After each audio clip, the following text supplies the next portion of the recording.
The power of a bold idea uttered publicly in defiance of dominant opinion cannot be easily measured. Those special people who speak out in such a way as to shake up not only the self-assurance of their enemies, but the complacency of their friends are precious catalysts for change. And that quote comes from Howard Zinn. Been a lot of Howard Zinn quotes on the show lately. I do love his quotes. He's certainly a warehouse of good things to say. Now, we've got an interesting show here for you today. I've got some people here, and we're going to be talking about the One People's Public Trust. And I'm being joined on this call by a multinational force. We have Scott and Ken Bartle, who recently made a video called What the FUQ, which you can find on YouTube. You can also find on my Crow House. We've got Bob Wright, we've got Chris Hales and Lisa Harrison, and we're also joined by Heather Tucci-Jarraf, I think I've got that right, who is the actual author, I believe, of the People's Trust. So this has really sparked a lot of interest with people. I've been getting messages from all over the world from people that have wanted me to look at this trust, and so I've had a bit of a look at it, and I've found it to be quite an exciting event, and so I've brought all these people on to try and explain it to people in layman's terms so everybody can understand what's going on here. So what I'm going to do is open the floor up to you guys. If there's one of you that would particularly like to say something or explain the basis of the trust to us, just please take it away and give us your elevator version of what this is all about. I think we all suggested Heather would be the best person for that. Okay.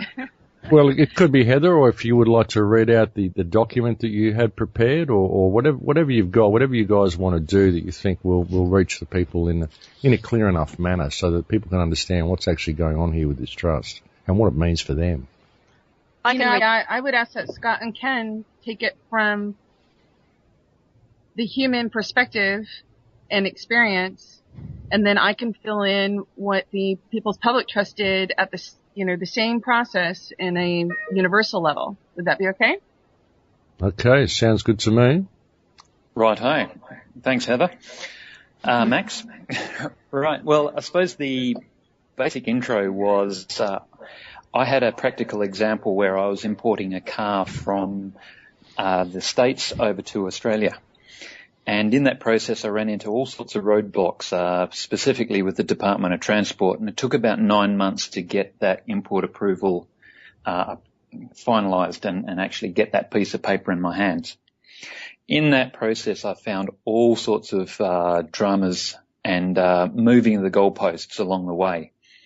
And that sparked me to start questioning exactly what was happening. So when my car actually got to Fremantle here in Australia, I had another roadblock put in front of me that I hadn't been alerted to prior, which was a requirement to import or pay for a license to import essentially the air conditioner within the car. It was a pre-charged equipment license. At that point, I'd had enough. I'd been pushed over the edge, having been dragged through 9 months of getting an import approval, and put my hand up and started questioning what was going on. In so doing, basically, I uncovered all sorts of little anomalies with the so-called government, and they turned out to be a company pretending to be government. And so far, absolutely every single politician, minister, judge, police commissioner, Governor General, you name it, from top to bottom, every single one of them who's been asked for evidence that they are literally real government, de jure government, have declined, run away, gone dead silent, and some of them have even been bold enough to write back and say, I refuse to answer that question, which is pretty arrogant in my mind. So in that process, I pretty much stumbled to the idea whilst I was sitting on the bus coming home from work that I could no longer treat them as government. They were essentially just a corporation, so let's treat them as one. So I offered terms and conditions to them and specified the method of acceptance. And in so doing, Customs, who had were starting to charge me or wanted to charge me for taxes, basically couldn't resist and performed those actions that accepted my terms and conditions. And I liken this to basically a car park. They put the terms and conditions up on the wall outside the car park, and you look at those on the way in and decide, do I want to go into this car park or do I want to go into the one next door? And when you do drive into that car park, it's those actions that are the acceptance of those terms. And so I put all of this to customs. They've just sat there dead quiet, hung onto my car, performed the actions to accept the terms and conditions, and I've been invoicing them ever since. I since went on to file a lien for the recovery, and so we bring ourselves all the way up to today, where I've basically got to the point where I'm now ready for enforcement. Now, the process was no different to pointing at a judgment that we reached at the end of an administrative process, and that was the determination of the capacity of customs acting as a corporate entity. And I thought, well, banks do this sort of thing when they run you through the court process. You come out with a judgment that's against you, and the bank sits there and points at that judgment till the cows come home, forever and after.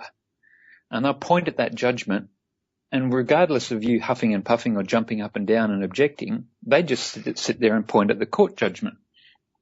So I thought, well, I can do the same thing. I'll point at the judgment that I got that determines customs are acting in the capacity of a corporate entity.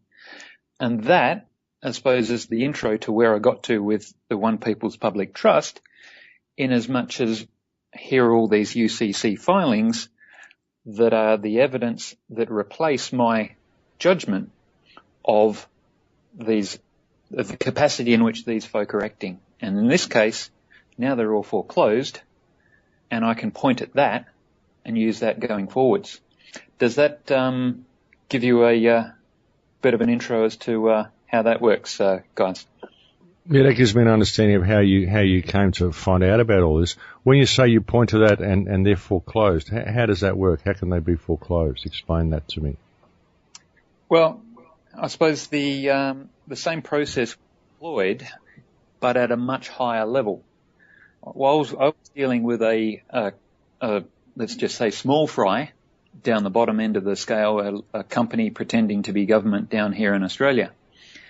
From what I understand is Heather, as a trustee, put her own mortgages or properties on the line to test out the system and find out what was going on, and found all sorts of fraud and deceptive acts going on, and put to the principles of these corporations that are pretending to be government at the very highest level as the principle of these corporate governments.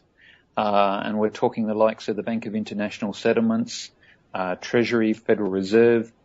Jump in if there's any more that you want to add. The UN? Yep.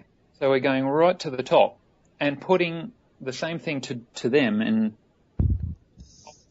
sort of process to determine capacity and putting allegations to them for their rebuttal as to whether they were performing these deceptive acts or whether they were squeaky clean.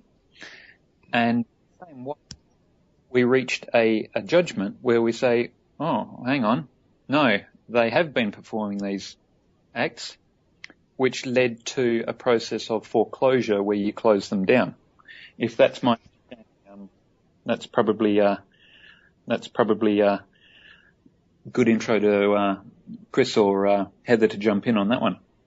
Okay, so how does this lead into the One People's Trust? How did that then lead into this One People's Trust? So I believe you became aware of Scott and Ken's work, Heather. Yeah, well, I'll make an admission. First off, I already knew everything was corporations. We already knew that there were no loans. Through my experiences, my training, and learning the mechanics of it all. And so it wasn't really a matter of trying to discover where to go, how to do things. It was more a matter of how do you go in, because you have to establish prudence. In anything you do, any investigation, you need to have the backing for the actual step or move that you make, right? Mm-hmm. And a lot of it was hidden. This processes that, Scott was talking about. You have to lay a paper trail or a money trail, expose a money trail and a paper trail where none has ever existed before. So that's really what OPPT did, was go in and expose the money and the paper trail. And by doing that, we just went to the nexus point. So the nexus point basically is a principal agent doctrine. Notice to principal is notice to agent. Notice to agent is notice to principal. And every corporation, the founder, the CEO, they're all responsible for their agent's actions. Unless the agent has no authorization or authority to act on their behalf. But they have to let people know, right? Mm-hmm. So that was what we did. We went in, and BIS is the principal agent for all the principles of the slavery systems. A slavery system is one where they have a legal system and it has to provide remedy. And when it does not provide the remedy that's preserved, then all of a sudden the system is unlawful and it's illegal. It's a slavery system. Okay. And that's all that was done. So, there were a lot of groups that were planning on making a revenue stream out of this process, trying to make a lot of money in teaching people how to do it. And yet we know from experience that that's a portal for the powers that were to come in and stop things, exert undue influence in any, force or coercion or threat of force and coercion. And not only that, you sometimes will get people who start with very good intentions, but when money's involved trying to make a revenue stream, you see it in the attorney field. They're there for the billing hours. They're not there for the most part to help and assist people. Otherwise, they would look at who they're actually licensed to, which would be the Crown. So in order to prevent that misuse, abuse, or manipulation, there's another nexus point. The nexus point is source. I call it source. Some people call it God, Allah, Yahweh, doesn't matter. But essentially that's prime, that's 0 point. You are created by source, and there's nothing in between. You own your own body, your own mind, and any creation you do therefrom.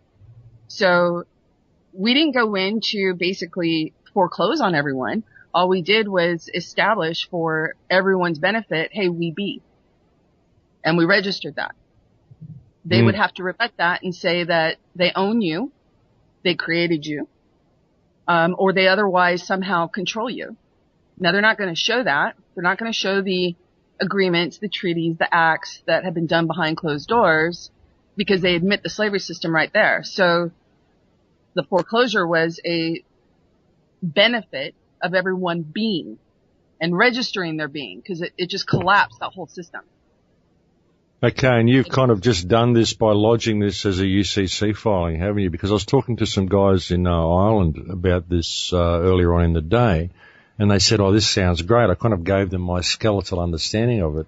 And they said, this sounds great. How do we get involved? And I said, well, that's the thing. I think you already are. I think everybody's involved simply because this is filed. It's essentially collapsed the system. It's put humanity back above the system, and it's reestablished our rightful place just below the Creator. And everything below that is fiction. It's just up for you to now spread the word and get an understanding and spread it into people's minds that the terrain has now changed. Is that sort of what's going on?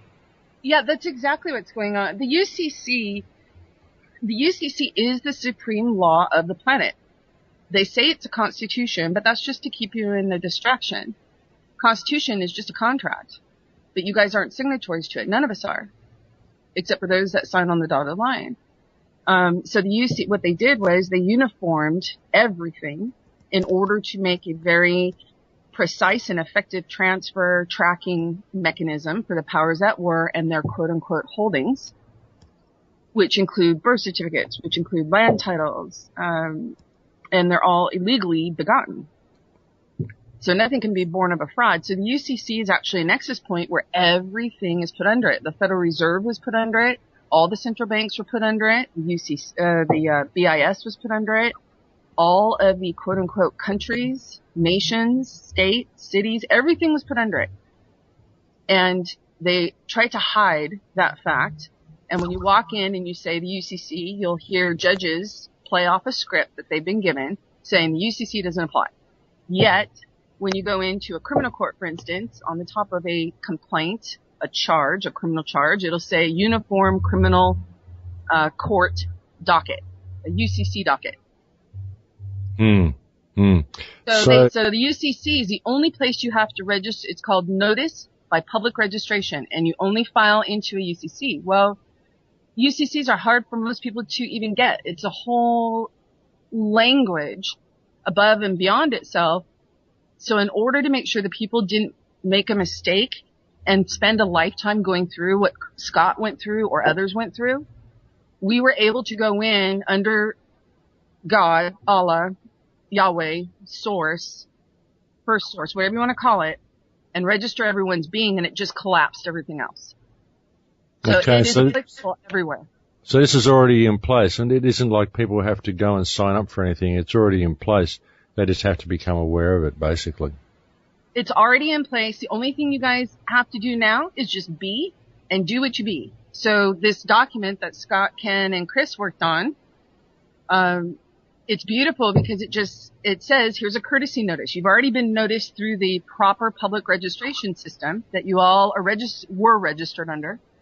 Now, here's a courtesy notice because you're personally going to be responsible now. That's the only thing you guys have to do. All the rest was taken care of, and it was done by the OPPT for you guys to be able to be. And like this can even stand up in court. I mean, what you're basically doing with this courtesy notice is you're letting people know that the terrain has now changed and that the rules are now different. Well, it's not even a court anymore. It's you and the judge, and the judge is there on his personal liability. Yeah, you're operating in 100% liability with everybody. There's only three things left. Lisa, you have to understand what the court is, though. Anytime you step into a court, it's a private court. It's not even a court. It's a private corporation. So if you do the same courtesy notice to them, you know, I have documents that purport to be a summons or a complaint. I would be happy to comply as soon as you can show me the same things Scott asked the quote-unquote Commonwealth of Australia to show, which they refused to do. And you don't have to ever step into that court. You guys can't control whether they're going to make a choice to be corrupt. What you can do is be diligent in keeping a track record of their actions, accepting their actions as their admission of their corruption, their choice to be corrupt, and a co-actor. No, excellent. So, you know, Max, by using the UCC, which is the same harvesting tool that they were using against us, is really important, because for them to deny it and to say that it's invalid or it has no relevance, they're also denying their whole harvesting system, which they use to base their tax collections, all of their foreclosures. They're all using that same mechanism. So to deny the filings would be to deny their own selves and their own system, which they used against us. So it's really a catch-22 that you put them in that position. It's kind of a checkmate for them, isn't it? Yes, it was a very fun experience for me, at least. So what do you say to people who say, well, yeah, okay, it's all very well that you filed this, but how come the system's still running? Yeah, the energy's been cut off from the system. Energy in every form of representation, meaning all of the paper that they had, they can't use it. The gold that they had, that's all been essentially reclaimed and rescued and cached away so that it could have a chance to recalibrate itself for this upcoming moment. And all of the energy that you see is just the energy that was in the tube, so to speak, when the OPPT cut everything off. So they're running on the last bit of energy that was in their engine already. Yeah, and they're kind of doing so because They're doing so because a lot of them don't actually know that the system's collapsed. So what do you say to people that say, "Oh no, this is terrible. This will bring down the system and usher in the new world order"? That's what I've heard some people saying. What do you say to people like this? Well, I say that the precautions have been taken. We considered all of that. That's why the CVACs are there. If there's a corporation that the people are going to be said they're a part of, well, they should own it. You know, they should have a system that's transparently of service to them, accountable to them. So the CVACs were set up just as a temporary, here's where you can place everything transparently by your own will and free will choice. However, you know, I've had this in place. The OpenT had it in place back in the end of November, and our first choice was to go in and recognize everybody and give them the data. Instead of going in, making the systems of assistance, treasuries, and cutting paper everywhere, and then having that paper be negotiated behind closed doors with banks or anybody else, it was important to have the people be and do. So it's all sitting there. There's nothing, it can happen in a twinkling of an eye. There's no void, no gap, no anything, but it's up to the people to choose whether to be, and it's okay to move along and kind of not know how to be. That's normal after what we've all been through. But that's where we help each other. Yeah, well, it seems that what you've done with the CVAC is you've basically left the infrastructure there. You've said, well, basically, we own all this. We paid for it. And so now it's there. We have to decide what to do with it. And for people who need the security of the system, well, it's still here. It isn't like it's gone anywhere. It's just that we are now back in control of it. Yeah. There's 194 branches, I think. The only branch that wasn't established as far as mirroring the old system was the one for the Vatican. Okay. Yeah, the two things that the trustees did, there's sort of two parts to the equation which completely overlap. One was to gather together the financial system and essentially collapse it and take that value back for the people. And the other was to actually put forward the if you like, the skeletal form of a new structure of we don't want to call it government or even governance, and assistance. A system of assistance is, and if anyone can think of a really neat term for it, please tell us. That has also been put before us, and it's, as Heather said, at the moment it's sitting there. It's holding its place because it contains all the value from the old system. And the thing that I'd like to put to your users is that's actually the most important thing. I wouldn't focus on the foreclosures because that's a fact and it's done. Hard to get your head around. Took us quite a while, but what follows is by far the most important, and that's the most important part of the conversation that you can have at this stage. Now, if you've just come into this, there's a bit of cognitive dissonance and suddenly being in a landscape where there's nothing but us, the planet, and the creator, or everything else is literally stripped away. You need to kind of sit with that and think about it for a while, and one of the ways that you can digest it all is to go and read some of the CVAC specifications on the People's Trust website. There's some incredible descriptions of transparency, of integrity, equality, equity. It's remarkable, and it's never been seen on this planet before. Okay, so like, what if someone was, they've heard about this and they're at something like, they're at Doubtful Creek at a coal seam gas protest. The police have arrived, they're trying to ship them on, the people there trying to protect the water table, and the police have come along and they're protecting this corporation and they're just pushing the people out. What can you do in a situation like that using this type of a trust, what you put in place? Handle the police officers the courtesy notice, for one. Okay, yeah, that's what I would say would be the best thing to do. What if they say, this doesn't mean anything, I'm going to arrest you anyway? You say, well, okay, that's fine, we'll deal with it down the track. They just became your first customer. Yeah. Yeah, what you would do is, as long as you know the names, you have to know the names of the individuals. If you have the names of the individuals, you just serve it on them the next day. If they throw it in the mud, that's fine. Serve another copy the next day. and make the point that they've committed you harm by manhandling you. If you were manhandled, they're not entitled to do that. And if it was your farm they were on, they were actually trespassing and damaging your property. And they have no right to do that either, so you can begin that process. And you'd begin that process by putting, a commercial lien on them? Well, in fact, the process that we're using in the document that's been produced is based along the principles that Scott used, where we as an individual are pulling up this other individual because they're doing us a harm, and we're saying we're not going to interact with you except on our own terms, and here are our terms, and if you do any of the things on this list over here, I'm going to send you an invoice. Oh, and by the way, if you persist in this, my second option is a UCC filing against your personal assets, because this is you talking to another individual. There's no corporation in play, even though they think there's one. So the courtesy in this is the fact that you're not jumping all over them with a commercial lien to start off with. You're giving them a chance to cease and desist without getting too hot and heavy over it. Putting liens on people is a serious business. And we think a lot of the issues will be deflected by this notice first, and hardcore issues, obviously they'll have to go to the lien stage. And that is a direct attack on their personal assets. They could lose their house. So the reason I'm asking this is I'm trying to put it out there because a lot of the people that will be listening to this will be, this sounds all very great, but how can I apply it to my personal life and the activism that I'm involved in? So I'm just trying to get people to understand that they can use it in any of these situations.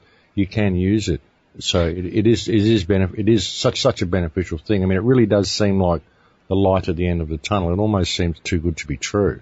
Max, it's one of the first questions that came up for us when we were doing these shows was calls and emails and requests for how do I use this to stop chemtrails? How do I stop it to use fracking? How do I stop it to use fluoridating my water?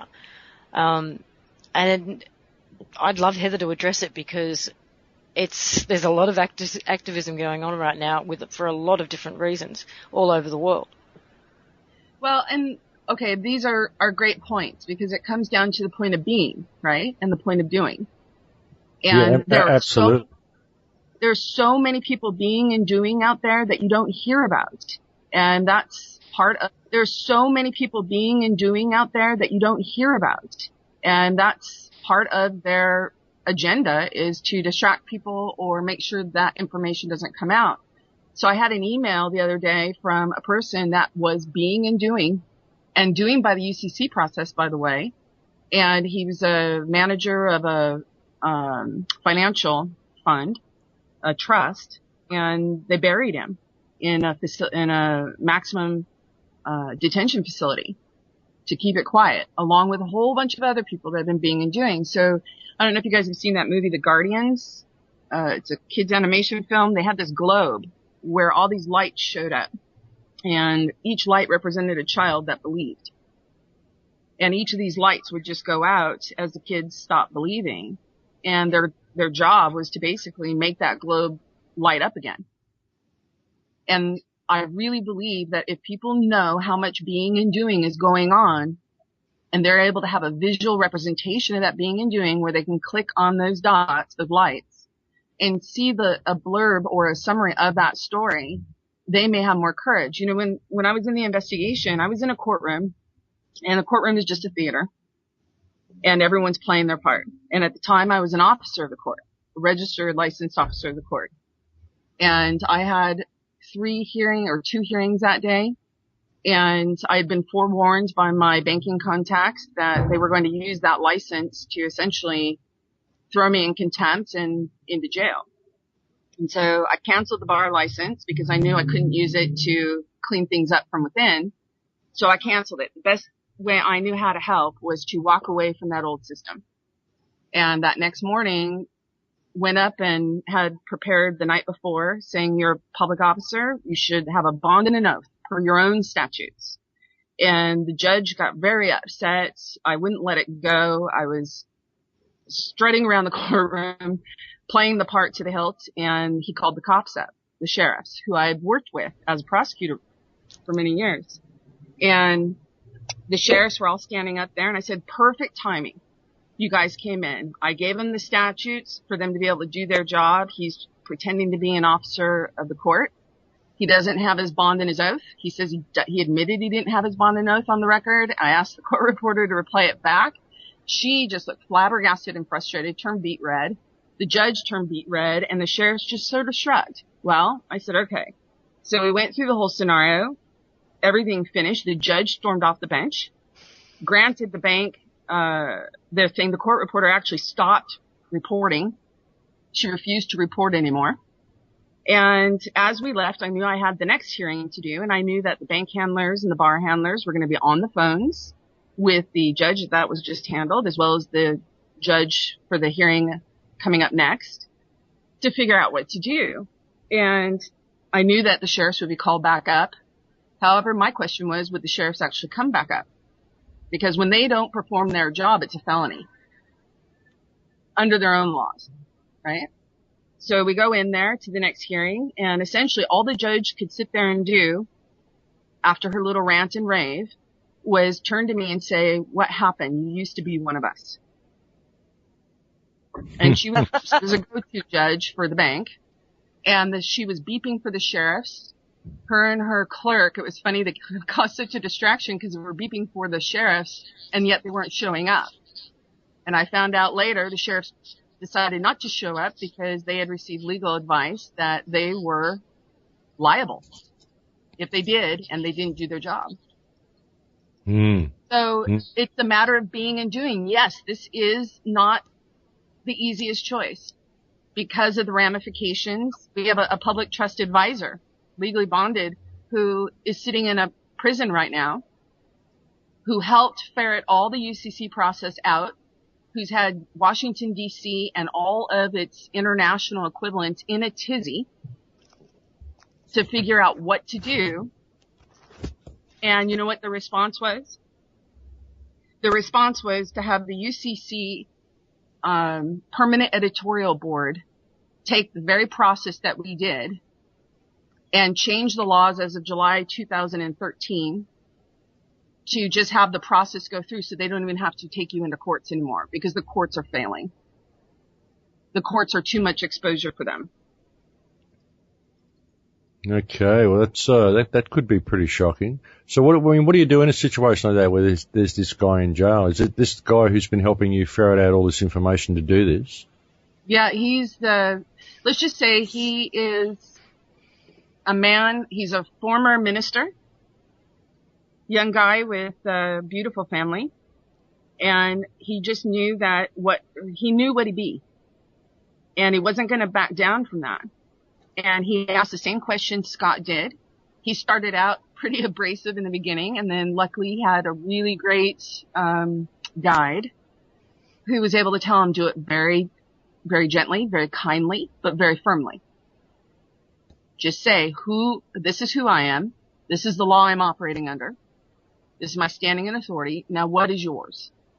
And they would say whatever it was, and he'd go, great. Now put that in a verified sworn declaration, and we're good to go. And the judges this last week apparently just flat out told them, we're not going to contract with you the way you want us to. You better contract with us the way we want you to. Okay, but he's in jail at the moment, hey? Are they just holding him there waiting more trials, or? Well, he exposed with IRS's own agents the fraud and the process where you could get remedy. And the process is an automated one, and everything was legitimate, legal, lawful under their own system. And when they refused to provide him remedy and they didn't want that process out there, they indicted him for a fraudulent claim. The only problem was, and they arrested Tim Turner in the process. They tried to get Tim to get Ed Miles to basically kowtow and fold. And when he didn't succeed, and Miles had intel from myself and our banking community, that Tim Turner is an agent, all of a sudden 3 days later, Tim Turner was indicted and taken into custody. Now, whether that's a cover for him, because his cover was essentially about to be blown in a very public manner, I don't follow that with much interest. What I do follow with interest is the fact that this is going to be a matter of moment of choice for everyone. Miles, they couldn't get him in under the case that they had filed. They tried 21 times with 30 marshals having guns on him, to the point where even marshals were asking what's going on here, because they told us we'd have the order, but they didn't understand what Miles was doing. And all of a sudden they're told to back off. They can't move forward. So after, 21 times, they're sort of freaking out because now the marshals are starting to question their superiors. Mm. And okay, so Miles, they brought in under a red herring, the passports. Okay. They went in to demand he produce his passport. So it had nothing to do with the case. They couldn't find a way to resolve that case or get him to contract with them. And so they said, produce your passport. And Miles didn't realize what they had done, done a switcheroo. And the only thing he had to ask was, great, I'll be happy to comply with you as soon as you show me your authority to even be able to demand that I produce it. Okay. So that's where he messed up and what actually got him into the detainment center. But as far as the rest of the process works, just ask them, where's your authority? Under what law are you operating under? They can't answer those questions because if they do, they reveal the whole thing and admit it in the process. Okay, and your background, you're a UCC lawyer, is that correct? I was an attorney that was trained in international law, banking law, contract transactions. So yes, the UCC is all of that. UCC is involved in every aspect of life. Where do you go from here with Miles? Anybody else that's in that situation? Anybody else in prison for a crime with no victim? If you follow the same process that Scott was talking about as far as their courtesy notice, and they can't answer it, and you do 3 of them, because that courtesy notice falls under what you call a UCC 3501 demand. If they can't produce the documentation that you've demanded of their standing and authority, you do it 3 times. After the 3rd time, with at least 72 hours in between each, you are able lawfully and legally to issue what's called the UCC 3505, which is a certificate of dishonor. At that point, everything they've done becomes a credit to your account and a debit to their account, meaning they're absolutely commercially and personally liable. Okay, and so that's what this has done, and because what you've basically done is you've exposed the governments as corporations, and you've basically asked them to show that they're not corporations. Is that correct? And if they are corporations, it kind of collapses everything below that as well, doesn't it? Yeah. Yeah, and if they're going to show you as the people's government, then they've got to show the contract where they are the people's government. They have to be accountable to you guys, right? Exactly. And so even if you're in a place where you've got a coal seam gas mining company coming onto your land and they're doing it, they've got this corporate power, well, basically that corporate power is invalid because their charter is invalid because it was granted to them by a government that's invalid. True. That is true. And in fact, all the land titles, because those are all sitting at BIS for the Vatican, all of those land titles were actually canceled all across the globe. So right now, the banks have no standing, legal or lawful. Everything is held with Earth as the superior custodian because it's as Source or God or Allah or Yahweh, whatever you want to call it, has put it. So right now there's only 3 custodians, and that's how the land titles are actually going to be changed. Instead of ownership, it's actually going to be a co-custodian type of situation where if I want to go buy a piece of land, I'm not purchasing ownership of the land. I'm putting down earnest money, a bond that I'm going to take care of that piece of land along in harmony with Earth and how it grows itself naturally. So there's a big shift in perception.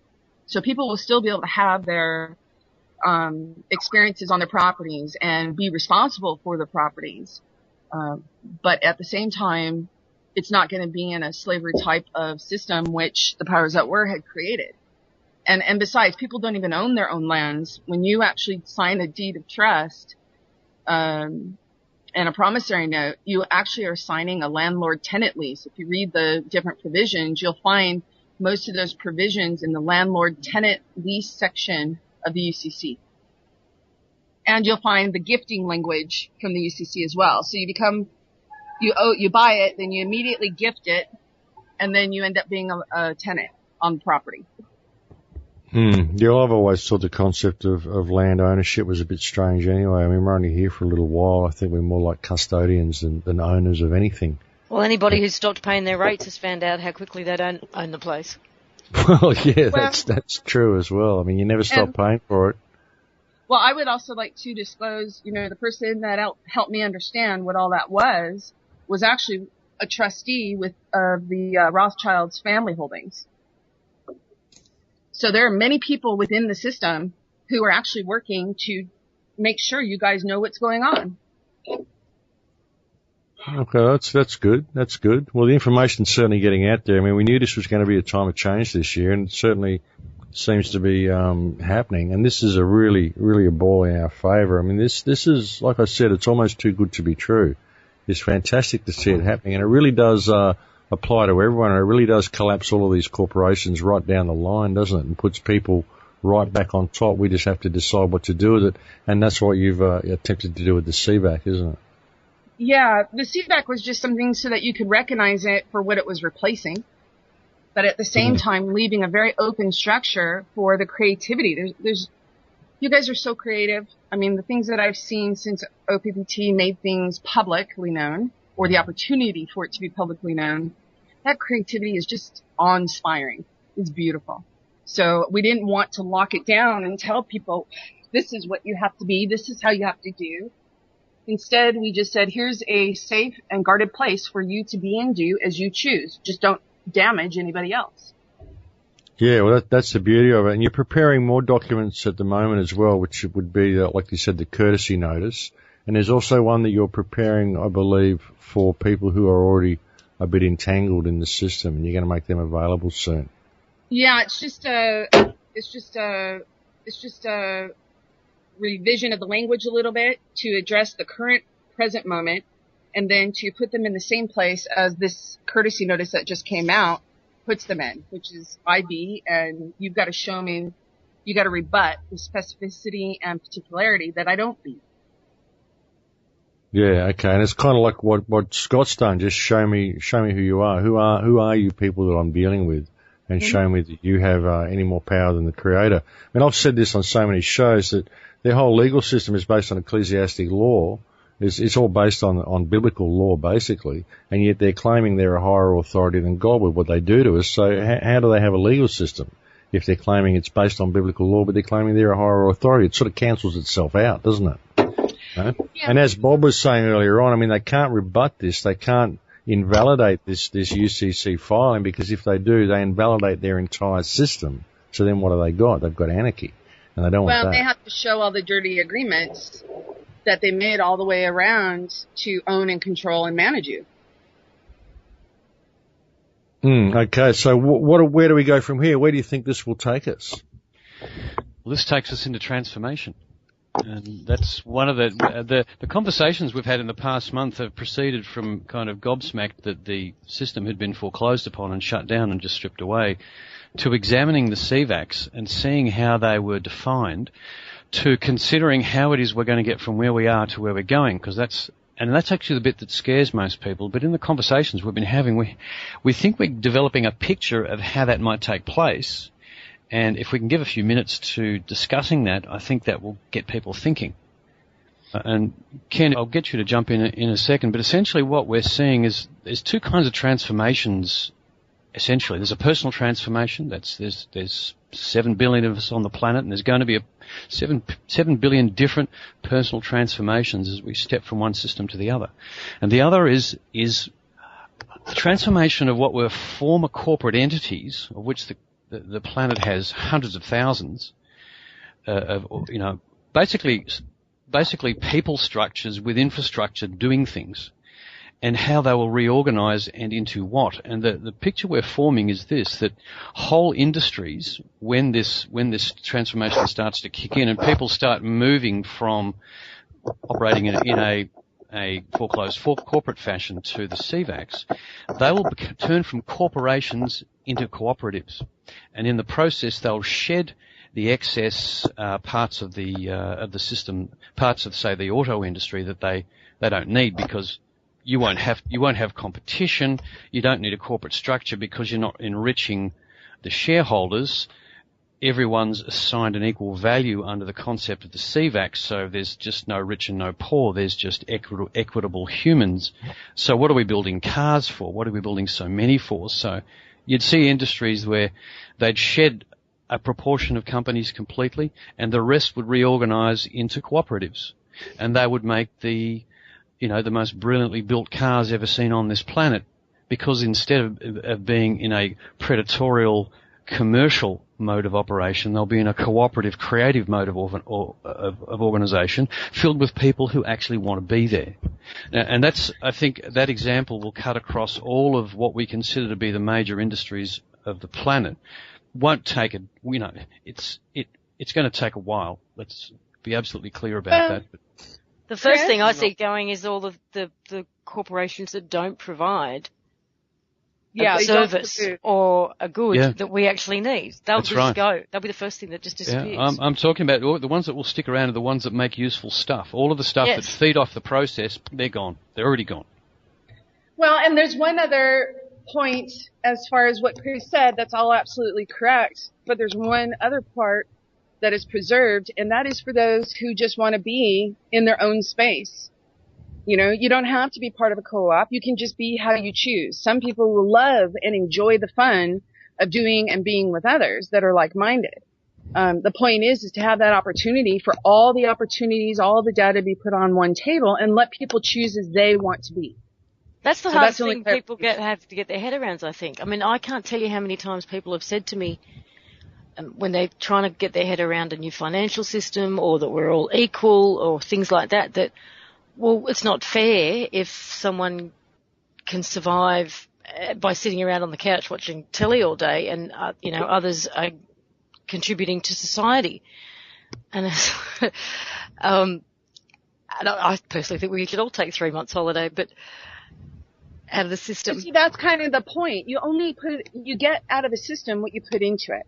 If you're not putting any value into the system, then you have no right to take any value from the system. That's right. Okay, so it works at the moment. People are hanging around on the couch and watching TV and doing nothing, almost as a knee-jerk reaction to the system. So if you take the system away and you take their reasons, I mean, I know people who don't want to work because they don't want to contribute to the beast, is their saying. So they feel like getting a job or doing anything that contributes to the system, they can't bring themselves to do it. And to people around them, they look like, just lazy bums right now. But they're actually highly conscious and highly motivated to do something. They just can't find a way of doing something that doesn't contribute to the beast yet. This is what I've discovered, and you're right, Lisa. This is probably one of the hardest things for people to get their minds around, because they've been indoctrinated in this whole slavery mentality. And when you actually are confronted with the idea that you're free, like we mentioned before, after the slaves were free, how many of them were still working for a year or so before they even realized it? When the World War II was over, how many people, were still operating under the idea that the war was still going on before they actually stepped out of the concentration camps and took their first steps out into real freedom. And here we are, we've been in this system for all of our lives, and now suddenly, in the stroke of a pen, all of that is gone. How do you function? How do you move forward? And this is where, it takes a little bit of contemplation and thinking, because a lot of these people who you think are sitting around and they're not working, they're thinking. They've got ideas, they've had the time, because I've been on disability for a couple years now. And one of the things that I found is you get a lot of time now, once you're not in survival mode, you get a lot of time to think and to think about what it is that you really want to do. And there's people out there that have ideas for, revolutionary ideas about how to solve our energy problems, about how to solve, a lot of our health problems, about how to solve a lot of the things that we face in day-to-day lives. But they've never been given an opportunity to put those things forward because of the system that was in the way.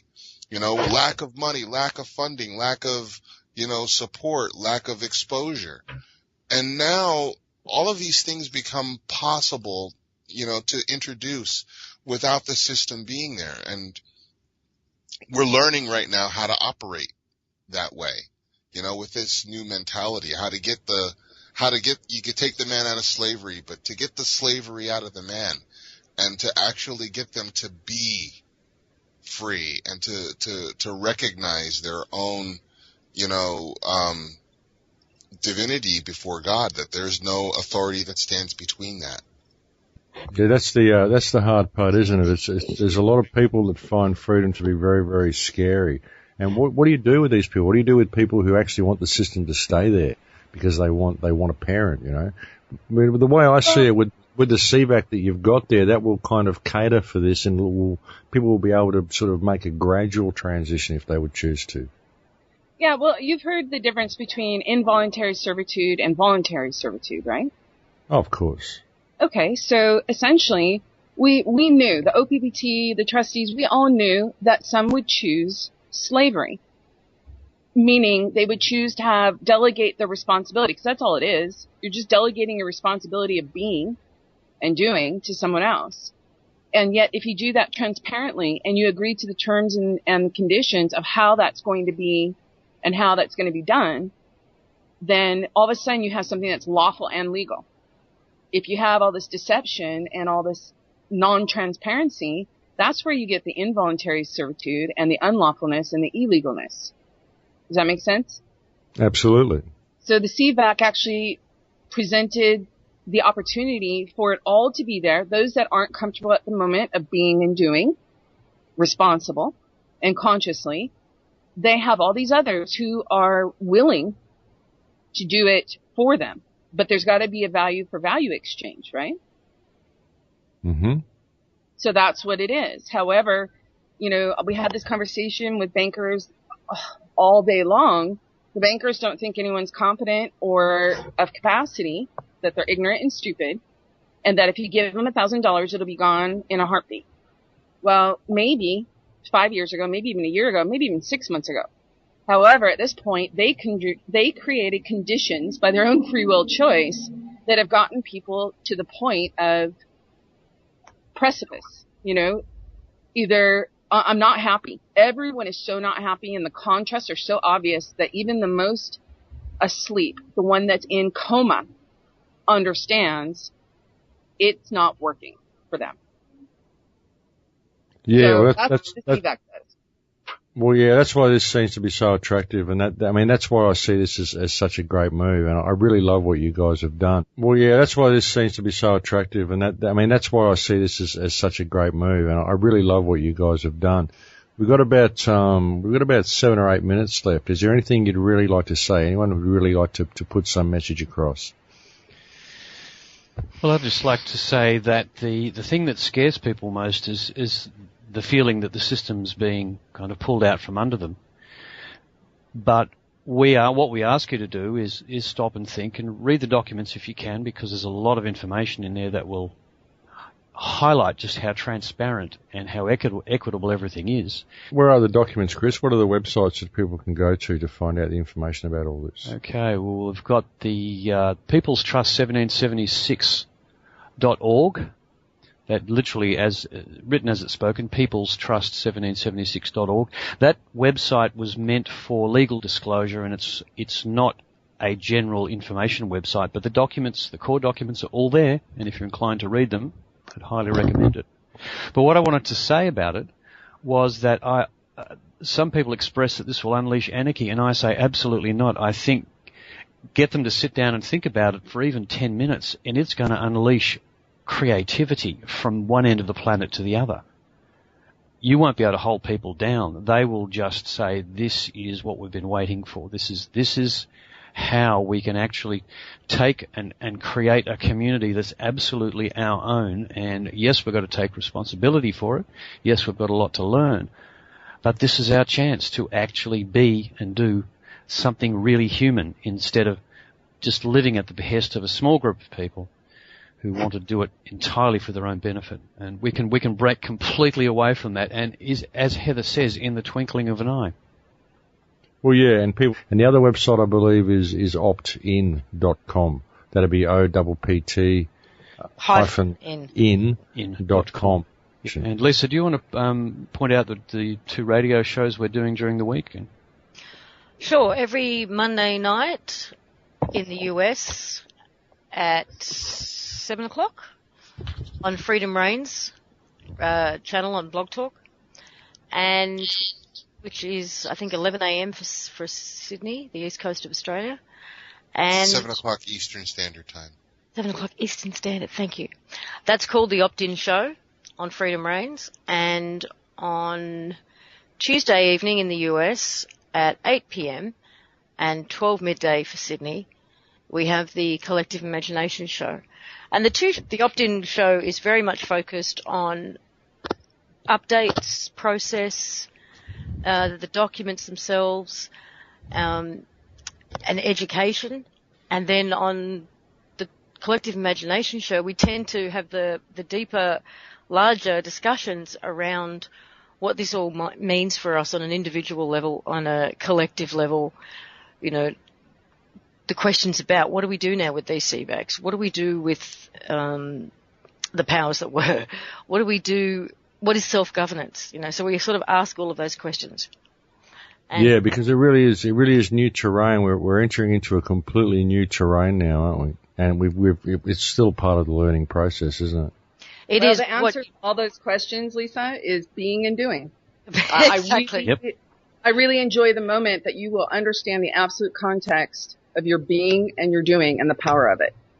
You know, I think you. No, it's so wonderful to see this, because this is what I've been telling people for years. You know, it's all about knowing who you are and understanding the whole system's fiction. It only exists on paper. We made it all up. They just wrote it down and we decided to go along with it. You know, we need to step above it and realize that these politicians are just trustees, and they've enacted a system which they're using to milk the wealth of the planet at our expense. It's essentially people farming, human trafficking. That's what we're being subject to. I've always been able to see this ever since I was a kid. I never knew how to put it down on paper.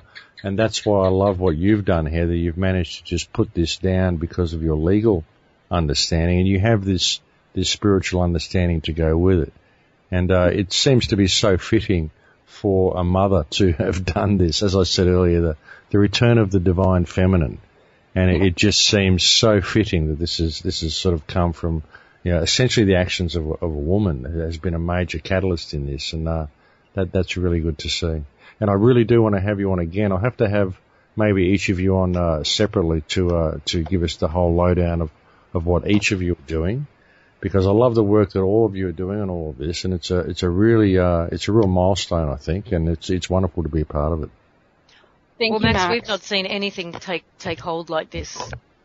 You know, it just feels right, this one. It just feels right. And those radio shows that you're doing, especially dedicated to the opt-in, I mean, I believe you had 140,000 on the first one that you did listing on Blog Talk, and then you had 197,000 on the second show that you did. And I believe there are also a few, if you looked at the IPs, there was a few banking companies on there listing as well. Oh, we know we've got an audience from within, yes. And, you know, they're enjoying the show, apparently. Have you got much feedback from the system about what you're doing and the feathers that you're ruffling? I suppose you're ruffling a few. Oh, yeah. What sort of feedback are you getting, Heather? Like you said, they're going, look, what happened? You used to be on our side. Yeah. Well, and I'm still on their side. I'm just on their eternal heart side. So right now, for instance, calls came in yesterday about gold being moved from China over to the U.S. Treasury because something in their vaults, since all the gold was replaced with tungsten. Yet all the gold that came from China was stolen from the Americas. What I was told, it's ancient American gold. So whether that's Mayan, Aztec, but it's stolen gold, and they're going to spin it as it already have being in the U.S. Treasury. At the higher levels, they'll spin it as a loan. And at the highest level, they'll know that essentially China owns the U.S. So basically it's a repeat of what they did in the 30s. And yet that's where the fun's going to really start to happen, because once they make that move, then, and all the gold shows up on the streets, everyone's going to know the truth, and they're going to start going, well, what's in your vaults? So they're really shooken up. They're very, very scared because people are being and doing, and you're inspiring others to be and do. The power of that being and doing, I cannot stress it enough. Yeah, I think it might be very telling that we've just seen, since you've done all this filing, I think it's very telling that we've just seen the Pope resign and Queen Beatrice step down. I wonder if that's got anything to do with all of this. You'll get some data that's going to come out. As far as everyone keeps asking about ET disclosures. Well, you're going to find that many of them are already sitting in different positions down here, and they know how energy works. They know the energetic accounting, and those will be the ones that step away first. So you have a lot of exposure in the Vatican, and believe me, there are so many people within the slavery systems that made that happen. So just trust in the eternal hearts. Focus on being and doing. And even if you fumble your way through it at the beginning, you're going to figure it out. Just point your compass within. Okay, well, look, it's been fantastic to have you on and talk to you all, and I'm definitely going to have you back on again very soon when we get a little bit more exposure for all of this. You'll have those. When will those documents be available? They posted on the website now, the new documents you're working on? They only went up a few hours ago. They're available for download on the op.com under Resources Documents. That's the original courtesy notice. I believe Kawila Pele, American Kabuki, and Dee from Removing the Shackles will probably have them up on their websites very soon as well. Okay, and I'll download them and I'll add them to the Crow House as well. And the revised one, for those with matters already going, that should be out within the next 48 hours or so. I've got sick kids at home, so I apologize for any delay, but that's the truth of the matter. Okay. We do understand you're a mother, and also just to let people know that the documents come with instructions. Each document will come with some instructions. We really want people to read those. Okay, that's great, Chris. That's really good that you've done that. Well, keep up the great work, folks. Thank you for joining me on the show today, and I will definitely have you back on soon, but we're completely out of time, so I'm going to have to knock it on the head here. Thank you, Max. Thank you for coming on. Thank you, Max. Thanks, Max. Thanks, Max. And that's it for the day, folks. We've actually gone a fair bit over time today, but I thought it was a very worthwhile topic, and we might have to stretch the issue a little bit. I will be having Heather and Chris and perhaps Scott and Ken Bartle back on the show to talk about this action as it progresses and keep you posted on what it's all about, but it does certainly look very good to me, and I suggest that everybody look into it. Again, the websites are peoplestrust1776.org and OPPT-in.com. And the other site is American Kabuki. And those are the sites where you can find the information that relates to this, and I suggest that you all look into it, because this really is a huge step for freedom for all of mankind, well, at least for those who wish to participate. Thank you again for joining me on the show today, folks. Thank you to anybody who has ever made a contribution to the website. It's always very much needed and very appreciated. Thank you for joining me on the show today. I will look forward to speaking to you again next week. Please take care until then, and please spread this radio show and spread the information about the One People's Trust. I'll look forward to speaking to you again next week, but now I will say goodbye. In Lakesh, my friends, in Lakesh.